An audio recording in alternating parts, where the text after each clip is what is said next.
Hello friends, I am Arpit and I am here with today's analysis. Today is 25th of July and we are going to deal with two very important topics which are in news. Climate finance taxonomy. Taxonomy is basically forming a group or categorization. In this budget, which was tabled yesterday or day before yesterday, you know, the finance minister has said that we will create a climate finance taxonomy, means we will create a separate category of industries which are green industries. This will help us divert the funds towards those industries. This will help us in reducing greenwashing. This will help us in attracting more foreign capital for green projects in the country for which India is eligible being a developing country. So this categorization or taxonomy will soon happen. Next is government servants and the RSS. RSS stands for Rashtriya Swayamsevak Sangh. There were rules which were published by the Government of India Ministry of Home Affairs when Sardar Vallabhbhai Patel was the Home Minister, and that time it barred the civil servants being associated with any political organization. However, RSS was not labeled as a political organization then. It was in 1966 for the very first time Government of India labeled RSS as a political organization and barred civil servants from joining it. It depends on the government whether which organization is a political organization or which organization is a non-political organization. Now the government has said that RSS is not a political organization, which simply means that government servants can be associated with RSS. So this is what the news is all about. Then we'll come to the MCQs and then discuss the MCQs of yesterday. Climate finance taxonomy. So taxonomy basically means categorization or grouping. Certain sectors will be categorized or industries will be categorized or grouped into as climate friendly, industries or groupings. And investment in those will be considered as green finance or green investment. That taxonomy as of now was missing in the country, whereas this kind of taxonomy has been done in certain countries like Mexico, Canada, and many more. We'll see to this. Now, this union budget for 2024-25, Finance Minister Nirmala Sitharaman announced that the government would develop a climate finance taxonomy, means a separate category of industries or sectors where the funds will be going through or going as green finance. To enhance the availability of capital for climate adaptation and mitigation, this would be the purpose of forming this category. This will help India achieve its climate commitments and green transition as well. So green transition is we are currently dependent upon fossil fuels for most of our energy needs. We need to transition towards greener fuels. So this is it. What is a climate finance taxonomy? A climate finance taxonomy is a system that classifies, that is categorization, which parts of the economy may be marketed as sustainable investments. So these are the sectors. If you invest in these sectors, these will be considered as sustainable investments. That category or that categorization is what is taxonomy. And climate finance taxonomy, that categorization is being done for identifying those sectors which are climate friendly. And then finance will go into those sectors that finance will be considered as climate finance or green finance. It helps guide investors and banks in directing trillions towards impactful investments to tackle climate change. Taxonomies are frequently used to set standards for classifying climate related financial instruments. Example, green bonds. Green bonds were issued by the government of India in 2022 for the very first time.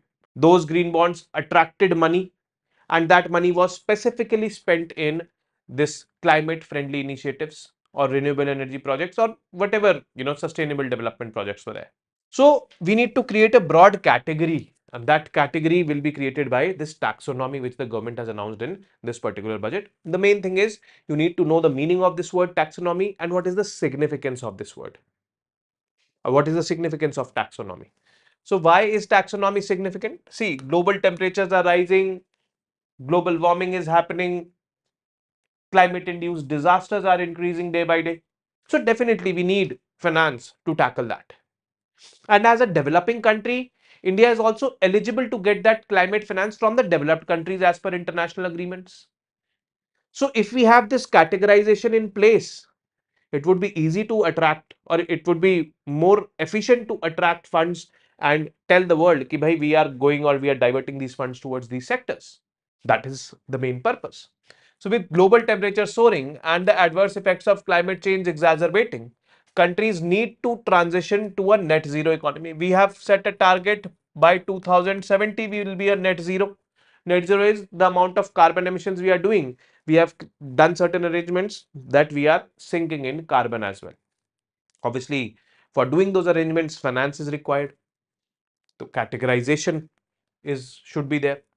Taxonomies can play a pivotal role in doing this, as they can help ascertain if economic activities are aligned with credible science-based transition pathways or not. They can also give impetus to the deployment of climate capital.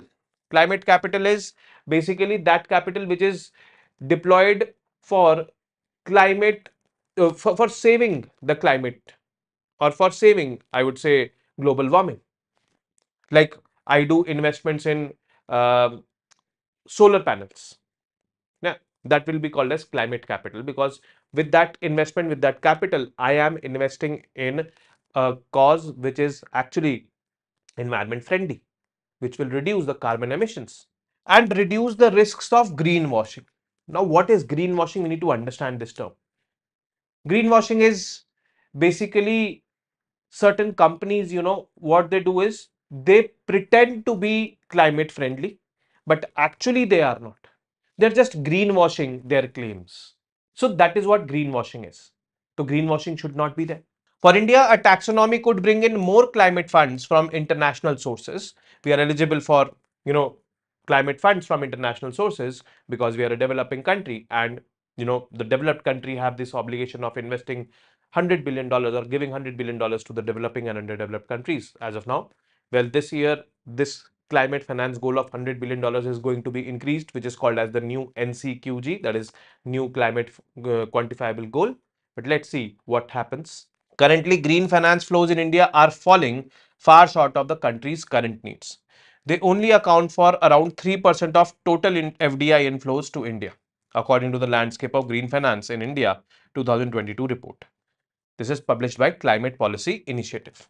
One reason for abysmally low green finance flows has been a lack of clarity in what constitutes sustainable activity and what does not.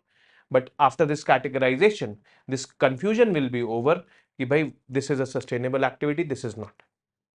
The ultimate purpose of taxonomy is that only, na? Categorization, classification. What is the potential for green investments in India? Potential is huge. See, the climate smart investment potential of $3.1 trillion from 2018 to 2030. $3.1 trillion is a big amount. And this is according to a report by International Financial Cooperation or International Finance Cooperation. Majority of it will go into electric vehicles. So electric vehicle segment, $667 billion, as India aims to electrify all of its new vehicles by 2030. I don't know whether this task is practically possible or not, but yes, this is basically what the I would say target is. Do other countries have taxonomies? Yes, many countries have either started to work on their taxonomy or finalized one. South Africa, Colombia, South Korea, Thailand, Singapore, Canada and Mexico are some of the countries which have developed taxonomies. European Union has also developed taxonomies. So they have categorized ki bhai, what are the sectors where climate friendly investment, or these sectors are climate friendly sectors, and whatever investment goes into those sectors is called as climate finance or climate friendly investment. Now, in the end, let us also look at India's climate commitments. What are the goals which India has set for itself? And these India's climate commitments are India's INDCs, that is intended nationally determined contributions. This is the second set of INDCs submitted by India in 2021 in Glasgow, COP26 it was. Now, what are the commitments? India will increase its non-fossil fuel energy capacity to 500 gigawatts. Non-fossil includes renewable. See, energy sources are of two types: non-fossil, fossil. Non-fossil further has various categories like small hydro, small and large hydropower. So I'll write hydropower only over here, nuclear and renewable energy like this. All renewable energy, wind, solar, tidal, every renewable energy is part of non-fossil. Non-fossil means fossil fuels are not being burnt. Fossil fuels are like coal, petroleum and all. Coal, petroleum, natural gas. So those come over here in fossil, in non-fossil, all these come. Okay. So India will increase its non-fossil fuel energy capacity to 500 gigawatts by 2030. It is expected that by 2030, the overall requirement of the country will be 800 gigawatts. Expected. It can be more, it can be less also. And as of now, it is somewhere around 167 to 170 gigawatts from non-fossils. So we have to increase it. It will meet 50% of its energy requirements from renewable sources by 2030. So 50% of 800 gigawatts is 400 gigawatts. This will come from renewable energy. Okay. So 500 gigawatts has to come from non-fossil, 400 has to come from renewable energy, means hydro and nuclear. We will be focusing to develop 100 gigawatts from these sectors, and the government in this budget has also talked about nuclear power generation increase. So this is going to be there. The total projected carbon emissions will be reduced by 1 billion tons from now through 2030. So carbon emission reduction we have to do. Emission intensity is basically defined as the amount of emissions done to generate 1 unit of GDP. It is also called as carbon intensity. So emission intensity of its economy will be brought down to less than 45% of the 2005 levels. Whatever emission intensity was there in 2005, we will have to bring that down from that level by 45%. That is the fourth goal. And fifth is India will achieve the net zero target by 2070.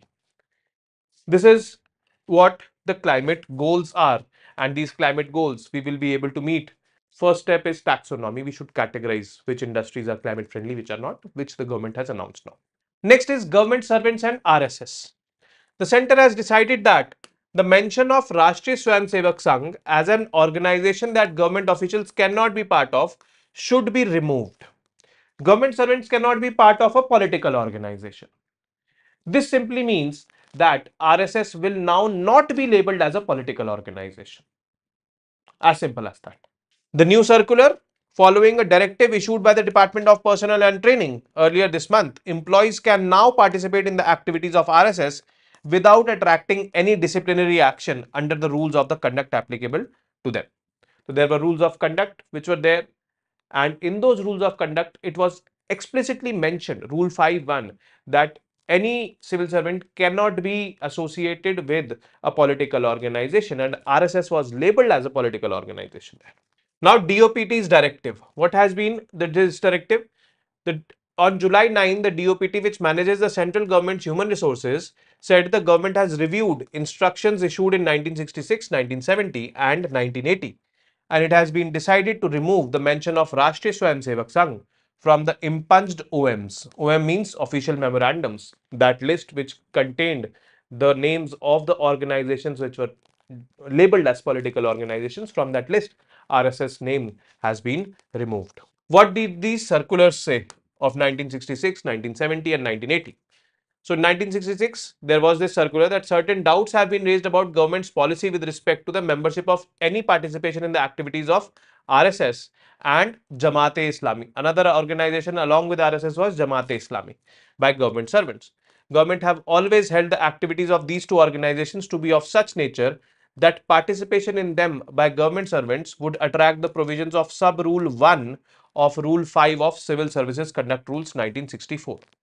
So these rules were rolled out in 1964, and rule 5 of these rules, or 5 clause 1, read that no government servant should have or should be affiliated with any political organization. Any government servant who is a member of or otherwise associated with aforesaid organizations or with their activities is liable to disciplinary action. Rule 5 of 1964 rules is about taking part in politics and elections. 5.1 says no government servant shall be member of or be otherwise associated with any political party or any organization which takes parts in politics, nor shall he take part in or subscribe in aid of or assist in any manner any political movement or activity. And the same is there in all India services. All India services we read a few days ago, IAS, IPS and IFOS, that is Indian Forest Services. There also this rule 5 is there and the same content is there for those services, means this non-participation of or non-affiliation of central government employees, whether they are in the All India services or in the central services, in any political organization is barred. On July 25, 1970, the Ministry of Home Affairs said that actions should invariably be initiated against any government servant who comes to notice for violation of instructions of 1966.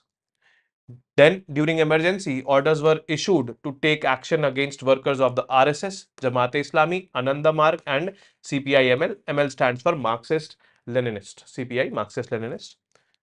On October 28, 1980, the government of Indira Gandhi issued a circular underlining the need to ensure a secular outlook on the part of government servants. And on the part of government servants, secular outlook will be maintained if they are non-affiliated or non-associated with any political organization which is promoting a single religion. So Jamaat-e-Islami promoting Islam and RSS, it is believed, was promoting Hinduism. Then the position before 1966. See, it is like ki before 1966, civil servants were barred from, participating or being associated with any political organization. The rules were rolled out in 1947 when Sardar Vallabhbhai Patel was the Minister of Home Affairs. But RSS as an organization was not added there. These rules were revised in 1964 and finally in 1966, RSS as a political organization was added and, civil servants were debarred from taking part in it. What can happen in case of violation? If any civil servant indulges in it, what can happen? Simple. Violations could lead to official concerned being dismissed from the service. Career khatam. It is like this. However, since the RSS does not have a system of formal membership, it is difficult to establish an individual's association with it. How will the government prove? Because RSS does not have the system of official membership. So it is like this. If you are going to meet any RSS pracharak, you can meet. There's no, I would say, restrictions on meeting. And since there is no official, I would say, records, who is a member, who is not, how will you prove? That was a difficulty. Who decides about the organization in question is political or not? So, Rule 5(3) of 1964 rule says, if any question arises, whether a party is political party or whether any organization takes part in politics, the decision of the government thereon shall be final. Rule 5(3) of All India Services Conduct Rules also says the same, that the government's decision will be final in interpreting whether any organization is a political organization or not. Now, in this July 9 circular, Government of India has interpreted that RSS is not a political organization. Then this has happened in BJP's rule, and BJP is ruling since 2014. BJP was in rule, NDA government was in rule from 1999 till 2004. Then this did not happen. Now it has happened. Is it pointing towards anything else? A rift between BJP and RSS? Or there's an understanding between both these organizations, and RSS wants to strengthen its clutches over the government by, at least on paper, not being associated with it, not being labeled as a political organization. Anything could be possible. So behind the doors, a lot of things happen. It essentially means that the RSS is not a political organization, this particular circular, and that central government employees can now take part in RSS activities without fear of attracting any action. Did it remove Jamaat-e-Islami also from this list? No, Jamaat-e-Islami was not removed, only RSS was removed. So, any government official having affiliations with or associations with Jamaat-e-Islami will attract penalties as per Rule 5 of the Civil Services Rule and Rule 5 of All India Services Rules. So, this was it. And what has been the RSS attitude towards these rules? So, RSS basically has been not affected as such. Now, the chief of RSS, Mohan Bhagwat, said in 2014 when BJP came to power, he said that now will, you know, will you be inviting or will you be not labeled as a political organization? So he clearly said that हम सरकार से कोई मांग नहीं करने जा रहे, हम अपना काम कर रहे हैं, हमारा काम ऐसे किसी अवरोधों से नहीं रुकता. We are not going to demand anything from the government. We are doing our work. Our work is not affected by such restrictions. This is what Mr. Mohan Bhagwat said on December 1st, 2014. So RSS has been, I would say, kind of aloof. Whether it is there, it is not there, doesn't matter. Why? Obviously, because official membership is not declared by RSS. Now the MCQs. Consider the following statements and mark the correct one. Assertion A. The government announced in Budget 2024 about developing a climate finance taxonomy. Reasoning to enhance the availability of capital for climate adaptation and mitigation. Both A and R are correct, and R is the correct explanation of A. Both A and R are correct, and R is not the correct explanation of A. A is true, R is false, A is false, R is true. Which of these statements is correct? In which of the following climate taxonomy can be significant? In assessing greenwashing by the companies, in increasing our climate adaptation and mitigation capabilities, in increasing the fund inflow for green projects. So, write the correct answer. This is very easy question. Another direct question, which among the below mentioned countries does not have climate taxonomy? Colombia, USA, South Korea, Thailand. Consider the following statements with respect to India's climate goals and mark how many of them are correct. Careful in this. India will reach net zero by 2070. It will meet 50% of its energy requirements from non-fossils by 2030. India will increase its renewable energy capacity to 500 gigawatts by 2030. How many statements are correct? The word is how many. Consider the following statements and mark the correct one. Civil servants of the center are not allowed to join any political organization. To interpret whether an organization is political or not, the government's decision is final. Which of these statements are correct? Relatively easy questions today, but yes, one of them is tricky, so be careful. Now, discussing the answers to yesterday's MCQs. Consider the following statements and mark the correct one. Railway and general budget were merged in 2016. This statement is correct. The government wanted to give up on certain colonial practices. This statement is also correct. This was part of this. I mentioned this yesterday in the video. So the correct answer to this will be A. Both A and R are correct, and R is the correct explanation of A. The Mudra loan is a loan for which category of people? Street vendors, entrepreneurs, artisans, none of the above. The answer to this question is entrepreneurs. B. If you want to open your business, then you can take these Mudra loans, and there are three categories: the Shishu, Tarun, Shishu, Kishore, and Tarun. And Tarun loan, maximum loan of 10 lakh rupees can be taken, and the limit has been increased to 20 lakh now. Categorization will remain the same, but the limits in categorization will change. Let's see when it comes out. I will be discussing that. Which of the following is among the 9 priority areas outlined in budget 2024-25? This is basically tricky.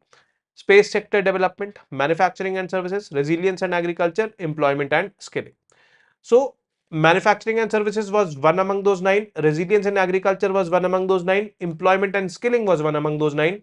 Space sector development explicitly was not one among 9, it was one among the 9, I would say, sectors. Inside it was mentioned there. So, 2, 3 and 4 are going to be the correct answer for this particular question. Then the NPS Vatsalya scheme introduced in budget 2024. This was a relatively very easy question. As I said that it is for the parents for saving money for their children who are born and up to 18 years of age. They can be doing that. So C is going to be the correct answer. Children below 18 years of age is the correct answer. विवाद से विश्वास तक scheme aims at which of the following? Resolving disputes between the states of India? No. Resolving disputes between center and states with respect to tax allocations? No. Resolving direct and indirect tax disputes of individuals, which have been increasing a lot in the higher courts of the country. So this is going to be the correct answer for this. Now with this we come to an end of today's video. I will be seeing you tomorrow now with more such informative news pieces. Till then, you guys very well know what to do. Keep studying, keep reading, keep writing, keep watching the videos, attempting the questions, and most importantly, keep revising. Namaste. Jai Hind.